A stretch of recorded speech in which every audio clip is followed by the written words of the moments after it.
ఏదైతే ఇప్పుడు మీరు చెప్పినట్టు రణస్థలం నుంచి శ్రీకాకుళం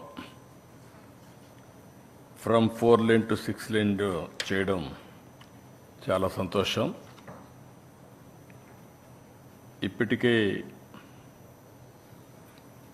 ఒక 76,000 కోట్ల రూపాయలు వర్క్ చేసే ప్రాజెక్ట్స్ అన్ని ఆన్ గోయింగ్ ఉన్నాయి. టోటల్ ప్రాజెక్ట్స్ 129, 129 ప్రాజెక్టులు, 3,300 కిలోమీటర్లు పనులు జరుగుతున్నాయి.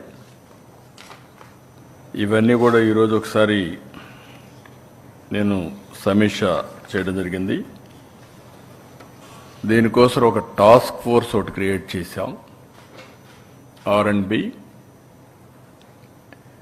CLR,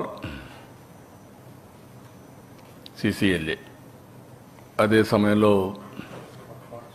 ఫారెస్ట్ డిపార్ట్మెంట్, PCCF, ఇంకా అవసరమైన డిపార్ట్మెంట్స్ అన్ని, honourable minister R&B and also national highways యొక్క అఫీషియల్స్, ఇక్కడ లోకల్గా ఉండే వాళ్ళందరినీ, అవసరమైతే మైనింగ్ వీళ్ళందరినీ, ఇవన్నీ కూడా కొన్ని వీళ్ళందరితో ఒక టాస్క్ ఫోర్స్ క్రియేట్ చేసి, ఇప్పుడు ఇసుక కూడా ఫ్రీ చేశాం కాబట్టి ఎక్కడ అడ్డల్స్ లేవు.